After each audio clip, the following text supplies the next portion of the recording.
बस कर मां, फिर मेरे प्यो याद करके ते अथरू वगा लेना शुरू कर दे। अथरू ते पेवा दा सहारा ने ऐसे नहीं तो मैं तेरे दुखड़े नहीं फोड़। वे रब दा वास्ते अथरू साफ कर ले। मां दे इस मुकद्दस चेहरे दे उत्ते ये चिकड़ चंगा नहीं लगता। मशहूर अदाकार मुनव्वर ज़रीफ जब भी पर्दा स्क्रीन पर नमूदार होते, फिल्म बीन उनकी अदाकारी देखकर लोटपोट हो जाते। उनकी हर नई आने वाली फिल्म में लोगों के लिए कहकोहों का वाफर मिकदार में सामान होता। उनके परस्तार उनके हर फिक्रे, डायलॉग और हर अदा पर डोंगरे बरसाते थे। परस्तारों ने उसे शहनशाहे ज़राफत का खिताब दिया। उनकी फिल्में देखकर लोग वक्ती तौर पर अपने गम भुलाकर मुस्कुरा लेते। मुस्कुराहटें और कहकहे बांटने वाले उस शख्स का नाम मोहम्मद मुनव्वर था, जो फिल्मी दुनिया में दाखिल होने के बाद मुनव्वर ज़रीफ हो गया। मुनव्वर ज़रीफ किस तरह बरसगीर के सबसे बड़े कॉमेडियन बने, भारतीय अदाकार किस तरह उनकी अजमत के गुण गाते और उन्हें सराहते थे। मज़ाहिया अदाकारी करने वाले मुनव्वर ज़रीफ किस कदर हसास थे, उन्होंने अपनी बीवी बच्चों के लिए क्या कुछ छोड़ा, ये सब कुछ हम बताएंगे आज की इस बायोग्राफी में।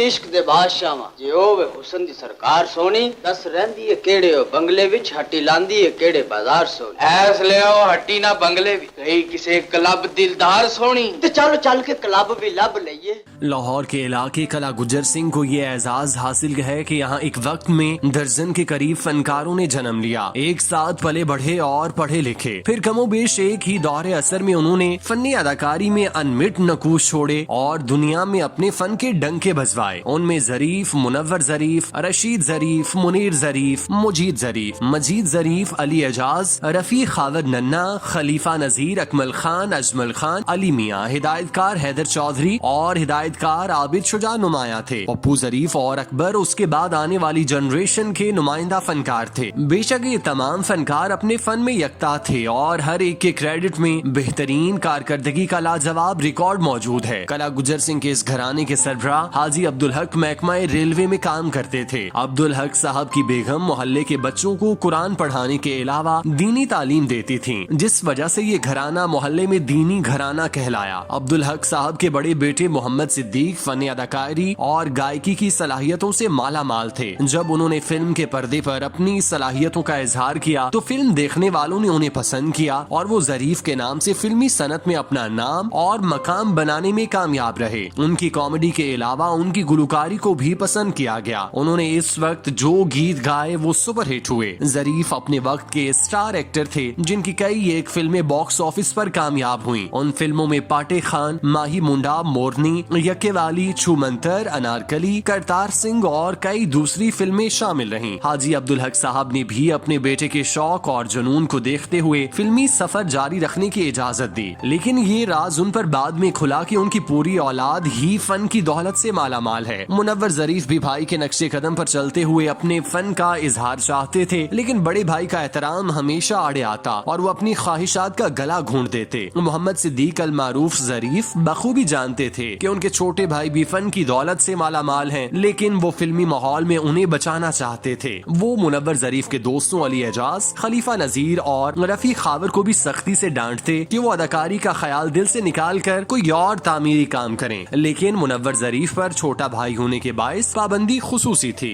मुनव्वर ज़रीफ छुप छुप कर फिल्मी स्टूडियो जाया करते और जब कभी ज़रीफ साहब को पता चलता तो वो मुनव्वर ज़रीफ को डांटते, लेकिन जब उन्होंने महसूस किया कि मुनव्वर को फन का इजहार करने से रोकना सही नहीं तो उन्हें कैमरामैन बनने की इजाजत दे दी और एक कैमरामैन का असिस्टेंट भी रखवा दिया। फिल्म स्टूडियोज में आने जाने की इजाजत से मुनव्वर ज़रीफ का हौसला बढ़ा और ये सिलसिला आगे बढ़ता चला गया। उन दिनों ये रिवाज था कि जब भी किसी के घर बच्चा पैदा होता या शादी ब्याह का समा होता या कोई और खुशी आती तो वो घर के सदर दरवाजे पर फूलों की लड़ियां लटका दिया करते थे, ताकि नाच गा कर रिज़्क कमाने वाले और खाचा सराओं को पता चले कि फलां घर में खुशी मनाई जा रही है और वो इस खुशी में शिरकत करके अपना हिस्सा वसूल करें। मुनव्वर ज़रीफ ने मोहल्ले के बच्चों की ड्यूटी लगा रखी थी कि मोहल्ले में जिस भी घर के बाहर सेहरे लटके देखें उन्हें आकर बताएं, ताकि वो ख्वाजा सराओं के साथ मिलकर फन का मुजाहिरा कर सकें। कला गुज्जर सिंह के लोग बताते हैं कि मुनव्वर ज़रीफ ऐसी लाइव परफॉर्मेंसेस के लिए बाकायदा मेकअप करते, जनाना लिबास ज़ेबतन करते और कुछ इस तरह से रक्स करते कि ख्वाजा सरा अपना साथ समझ लेते। ये सब मुनव्वर ज़रीफ अपने अंदर के फनकार और फन के इजहार का एक जरिया ख्याल करते। मैनू रानो को बचा लै, मैं बड़ा तंग कर दी, पता की कहंदी मेरे नाल प्यार कर, हुण तू आप दस इन्नी थोड़ी जी तनख्वाह च मैं उन्हां दा केड़ा केड़ा काम करा। मुनव्वर जरीफ के वालिद हाजी अब्दुल हक ने अपनी जिंदगी में इंटरव्यू देते हुए मुनव्वर के बारे में एक इंतहाई दिलचस्प वाकया सुनाया। हाजी साहब ने बताया कि एक शाम जब वो नौकरी से वापस आए तो उन्हें घर के अंदर से सास तुम किनारी बजने की आवाज आई। वो हैरान हुए कि मेरे घर के अंदर तुम किनारी कौन बजा रहा है। अब्दुल हक जो ही घर के अंदर दाखिल हुए तो तुम किनारी बजना बंद हुआ। हाजी साहब ने जब अपनी बीवी से दरियाफ्त किया तो उन्होंने बताया कि ये मुनव्वर जरीफ बजा रहा था। हाजी साहब ने कहा कि उसे मेरे सामने बुलाओ। वालिदा ने लिल्ली को प्यार से आवाज दी तो नन्हा मुनव्वर जरीफ, जिसकी उम्र बमुश्किल 10-11 साल थी, वो चारपाई के नीचे से बरामद हुआ। लिल्ली ने अपने वालिद और वालिदा के सामने बैठकर बाएं हाथ से तुम किनारी बजाई और वो उस साज को ऐसे बजा रहे थे जैसे वो उसमें माहिर हों। हाजी साहब ने अपने बेटे का ये टैलेंट देखा तो हैरान रह गए कि किस तरह से वो सब कुछ कर पा रहा है, क्योंकि उसने इस फन की कोई बाकायदा तरबियत नहीं ली थी। उनके खानदानी जराए ने एक वाकया सुनाया कि मुनव्वर जरीफ फिल्मों में कामयाब हुए तो उन्होंने सारे घर की जिम्मेदारी अपने सर ले ली। वैसे भी बड़े भाई जरीफ की वफात के बाद मुनव्वर जरीफ ने उनके बीवी बच्चों की देखभाल की जिम्मेदारी को फर्ज समझकर निभाया। उनके खानदान के एक फर्द ने इसी तनाजुर में एक वाकया बयान किया कि जरीफ मरहूम की बेटी फरीदे की शादी हुई तो मुनव्वर जरीफ ने उसे सोने की अंगूठी पहनाई, जिस पर लड़की के ससुराली रिश्तेदारों ने एतराज किया कि लड़की का चचा इतना बड़ा एक्टर है, उसे यतीम भतीजी को हीरे की अंगूठी पहनानी चाहिए थी। इस बात का इल्म जब मुनव्वर जरीफ को हुआ तो उन्होंने कहा कि आप लोग मेरा इंतजार करें, बारात मेरे वापस आने पर जाएगी। मुनव्वर जरीफ उसी वक्त अपने मिलने वाले ज्वेलर के घर गए और सारी सूरत हाल से आगाह किया और उससे हीरे की अंगूठी तलब की। ज्वेलर ने रात को दुकान खोलकर मुनव्वर जरीफ को हीरे की अंगूठी दी। मुनव्वर जरीफ ने वापस आकर हीरे की अंगूठी फरीदे की उंगली में पहनाई और यूं बारात दुल्हन को लेकर वहां से रवाना हुई। अदाकार अहमद मिट्टू कहा करते थे कि मुनव्वर जरीफ के वालिद रेलवे में उनके साथ काम किया करते थे और जरीफ साहब से भी उनकी अच्छी सलाम दुआ थी। वो बताया करते कि मुनव्वर के दिल में अपने बड़े भाई जरीफ का बेहद एहतराम था। वो उनकी आवाज सुनकर सहम जाते या उन्हें देखकर सुलगाया हुआ सिगरेट बुझा देते या करीब खड़े किसी दोस्त को पकड़ा देते। इस तरह वो अपने सीनियर्स का भी बेहद एहतराम करते और उनको देखकर अपनी जगह से उठकर खड़े हो जाते और खुद जाकर सलाम करते। मास्टर अब्दुल्ला और मुनव्वर जरीफ ने नूरजहां से खूब दाद समेटी। फिल्म साज चौधरी असलम और मारूफ अच्छा शुकर वाला ने न सिर्फ कला गुजर सिंह बल्कि लाहौर शहर की मशहूर शख्सियत थे। अच्छा चूँकि फिल्म साज भी थे और इन दिनों अपनी फिल्म वाह भाई वाह के म्यूजिक पर काम कर रहे थे। मास्टर अब्दुल्ला उनकी फिल्म के मौसीकार थे और ये उनकी बतौर मौसीकार पहली फिल्म भी थी। अच्छा शुकर वाला ने मैडम नूरजहां से कहा कि उनकी नई फिल्म की मौसीकी एक नया मौसीकार मास्टर अब्दुल्ला देगा, जिस पर नूरजहां ने कहा कि वो नए लोगों के साथ काम नहीं करती। चौधरी असलम ने कहा कि आप एक बार उनकी तैयार की हुई धुन सुन लें, फिर उसके बाद फैसला करें कि वो कैसा मौसीकार है। नूरजहां मान गईं। मास्टर अब्दुल्ला ने हारमोनियम संभाला और उनके साथ ढोलक पर मुनव्वर जरीफ थे। मास्टर अब्दुल्ला ने हारमोनियम पर सुर छेड़ा और अस्थाई गाना शुरू किया, ये जीना क्या जीना, टूट गई मन बीना। मुनव्वर जरीफ ने पूरी महालत से ढोलक पर मास्टर साहब का साथ दिया और रस्म पर कुछ यूं पूरे उतरे कि मैडम भी दाद दिए बगैर न रह सकी। और जब मास्टर साहब ने मुनव्वर जरीफ की संगत में इस मिसरे पर पहुंचकर आवाज उठाई, हाय छोड़ गए प्यार रोग लगा के, हाय तोड़ गए सभी कॉल वफा के, तो मैडम ने सताइशी निगाहों से मास्टर साहब की जानिब मुस्कुराते हुए देखा और कहा कि मैं ये गाना गाऊंगी।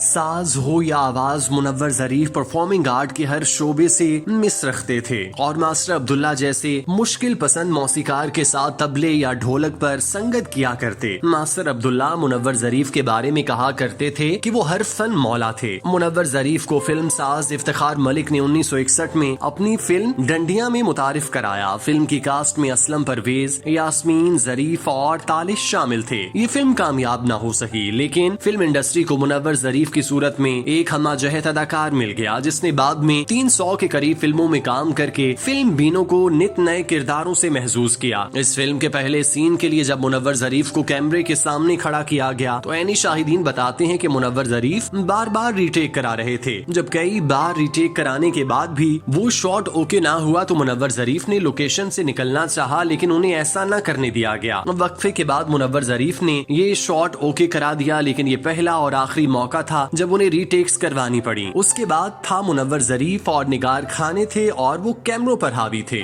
सच्ची गल दे वे ब्यूटी, तू आके मिल जानी ते 4 दिन जिंदा रहंदी हो रास वज ते इथों ही किसी दिन कुजरा वाले टिक्के खान चलांगे। मुनव्वर जरीफ ऐसे बासलाहियत फनकार थे जिन्होंने अपनी दूसरी फिल्म से ही जगह बना ली। डंडिया के बाद हद जोड़ी, मलंगी, भरिया मेला, इमाम दीन गवाविया, बाऊजी और इसके अलावा दिया और तूफान 60 की दिहाई की काबिल जिक्र फिल्में रहीं। फिल्म मलंगी में मुनव्वर जरीफ ने अपने साथी अदाकार जुल्फी के साथ मिलकर एक नई इख्तरा डाली, जिसमें उन्होंने सारी फिल्म में नसर में डायलॉग बोलने के बजाय शायरी और अदीफ काफिया का ख्याल रखते हुए मकालमे बोलकर फिल्म बीनों को महजूज होने के साथ साथ खुशगवार हैरत में मुब्तला कर दिया। 70 में हीर रांझा नुमाइश के लिए पेश हुई, जिसमें हीर का किरदार फिरदौस और रांझा के किरदार में एजाज बहुत मौजू दिखाई दिए, लेकिन दोनों के साथ साथ सीधे खेड़े के किरदार में मुनव्वर जरीफ ने भी खूब दाद समेटी। मज़कूरा फिल्म में मुनव्वर जरीफ ने कई एक यादगार मनाजिर करके अपने लिए खूब दाद समेटी। सन 70 में उनकी 2 फिल्में रिलीज हुई, एक रंगीला और दूसरी फिल्म दिल और दुनिया। दोनों में उन्हें पसंद किया गया। फिल्म इश्क दीवाना में उन्हें निगार स्पेशल अवार्ड दिया गया। मुनव्वर जरीफ को बैक वक्त पंजाबी और उर्दू फिल्मों में पसंद किया जा रहा था। उर्दू फिल्म बहारों फूल बरसाओं में वहीद मुराद और रानी बेगम की जोड़ी के साथ मुनव्वर जरीफ को कॉमेडियन के तौर पर सराहा गया। मज़कूरा फिल्मों के लिए मुनव्वर जरीफ को बेहतरीन कॉमेडियन का निगार अवार्ड दिया गया। बाद अज़ां, जिद्दी, पर्दे में रहने दो, अजदा माहीवाल, बिना रस्सी ठग, खुशियां, रंगीला और मुनव्वर जरीफ, जीरा ब्लेड और नौकर वोटिदा नुमाया फिल्में रहीं। नौकर वोटिदा में मुनव्वर जरीफ के साथ आसिया और मुमताज थीं, जबकि अदाकार शाहिद ने अहम किरदार अदा किया। उस फिल्म की इंडिया में राज कोहली ने हूबहू नकल बनाई। इंडियन फिल्म नौकर बीविका में रीना रॉय और अनीता राज के साथ राज बब्बर को कास्ट किया गया। बाद में राज कोहली ने तस्लीम किया कि उन्होंने मज़कूरा फिल्म का स्क्रिप्ट हूबहू इस्तेमाल किया, लेकिन स्क्रीन पर वो करिश्मा पैदा न कर सके जो मुनव्वर जरीफ के दम कदम से था। इसी ख्यालात का इजहार राज बब्बर ने तब किया जब वो पहली बार लाहौर आए। मुनव्वर जरीफ और रंगीला पाकिस्तानी फिल्मों में सबसे ज्यादा पसंद किए जाने वाले मज़ाहिया अदाकार थे। उनके करियर के आगाज का जमाना भी एक था। उन दोनों ने पंजाबी फिल्मों में हीरो के दोस्त या विलन के चमचे के तौर पर कई किरदार अदा किए। उस वक्त की फिल्म बीन जब सिनेमा हॉल से बाहर निकलते तो उनके लबों पर उन मज़ाहिया अदाकारों के दिलचस्प फिक्रे हुआ करते थे। फिल्म बीन जहाँ फिल्म की कहानी से महजूज होते, उन्हें असल कहानी के साथ चलने वाले कॉमेडी ट्रैक का भी मजा लेते। जूं जूं उनकी मकबूलियत में इजाफा होता रहा, उनकी मांग बढ़ती रही और फिर एक वक्त ऐसा भी आया जब ये दोनों फिल्मों के सोलो हीरो बन गए। मुनव्वर जरीफ और रंगीला की जोड़ी वक्त की मकबूल तरीन जोड़ी साबित हुई। फिल्म साजों ने उनके जाती नामों पर फिल्में बनाई, जिनमें रंगीला और मुनव्वर जरीफ के अलावा और भी फिल्में शामिल हैं। मुनव्वर जरीफ एक ट्रेंड मेकर फनकार थे। उनके साथी फनकार उनकी स्टाइल की नकल करते, लोग उनके लिबास को कॉपी करते, हत्ता कि उनके हम असर फनकार भी उनकी नकल करते। उनकी मौत के बाद उनकी कॉपी करने का रिवाज जोर पकड़ गया। मुल्क के अंदर उनके फन से मुतासिरा फनकारों की तादाद 19 दर्जन के करीब थी, जिनमें अली एजाज, अलबेला, उमर शरीफ और कुछ दीगर फनकार शामिल थे। मुनव्वर जरीफ की बड़ी बेटी आयशा मुनव्वर जरीफ बताती हैं कि बॉलीवुड अदाकार धर्मिंदर से हमारी मुलाकात लंदन में हुई। उन्हें जब पता चला कि मैं मुनव्वर जरीफ की बेटी हूँ तो उन्होंने मुझे प्यार और एहतराम दिया। धर्मिंदर से जब मैंने अपने छोटे भाई फैसल मुनव्वर जरीफ से तारुफ कराया तो उन्होंने कहा कि आप इसे बॉलीवुड में लाएं तो मैं इसके लिए वही कुछ करूंगा जो मैंने एक बाप की हैसियत से बॉबी देओल या सनी देओल के साथ किया। आयशा ने कहा कि धर्मिंदर अंकल ने हमें बहुत इज्जत दी, लेकिन बाज वजूहात की बिना पर फैसल मुनव्वर जरीफ मुंबई ना जा सके। वो भी मेरे वालिद की तरह छोटी उम्र में अल्लाह को प्यारे हो गए। इसके अलावा धर्मिंदर ने मुनव्वर जरीफ की बेटी फाइजा मुनव्वर जरीफ से लंदन में मुलाकात के दौरान कहा था कि आपके पापा बहुत बड़े फनकार थे, मुझ जैसा एक्टर तो उनकी नकल भी न कर सका। उनकी शादी तहसील कामों में रिश्तेदारों के यहाँ खानदानी रजामंदी से हुई। मुनव्वर जरीफ की बेवा बिल्किस मुनव्वर जरीफ ने एक इंटरव्यू में कहा कि एक एहसास तो ये है कि उनके बगैर सारी जिंदगी गुजर गई और दूसरी तरफ यूं भी लगता है कि वो गए ही नहीं, हमारे साथ हैं। बेगम बिल्किस कहती हैं कि लिली बहुत ही जिम्मेदार शौहर और शफीक बाप थे। 1974 में वो एक शाम मुझे गाड़ी में बिठाकर गुलबर्ग हुसैन चौक के पास ले गए और उन्होंने मुझे दिखाया कि ये 2-2 केनाल यानी 4 केनाल जमीन है जो मैंने तुम्हारे और बच्चों के लिए खरीदी है। उस वक्त वहाँ आसपास कुछ न था सिवाय बेतरतीब खेतों के। उस जगह की वीरानी पर फिक्र देखकर मुनव्वर जरीफ ने कहा था, देखना ये जगह लाहौर की जान बन जाएगी, तुम और तुम्हारे बच्चे मुझे दुआएं दोगे। बिल्किस बेगम कहती हैं कि आज 46 साल हो गए। मुनव्वर की खरीदी प्रॉपर्टी ने हमें जिंदगी में मुआशी फिक्र से आजाद कर दिया। मुनव्वर जरीफ के बारे में जितना भी लिखा और बोला जाए कम है। उनकी तारीफ सूरज को चिराग दिखाने के मुतरादिफ है। उन्होंने 1960 में करियर का आगाज किया और 1975 को इस दुनिया से चले गए। 15 साल के कलील अरसे में जो इज्जत शोहरत उन्होंने कमाई वो किसी और के हिस्से में न आ सकी। आज भी कॉमेडियंस ख्वाब वो फिल्म में हो या ड्रामे में, वो मुनव्वर जरीफ के नक्शे कदम पर चलते हैं, क्योंकि यही वो इदारा है जो स्क्रीन कॉमेडी को जिंदा किए हुए है। अल्लाह पाक मुनव्वर ज़रीफ के दराजात बुलंद करे,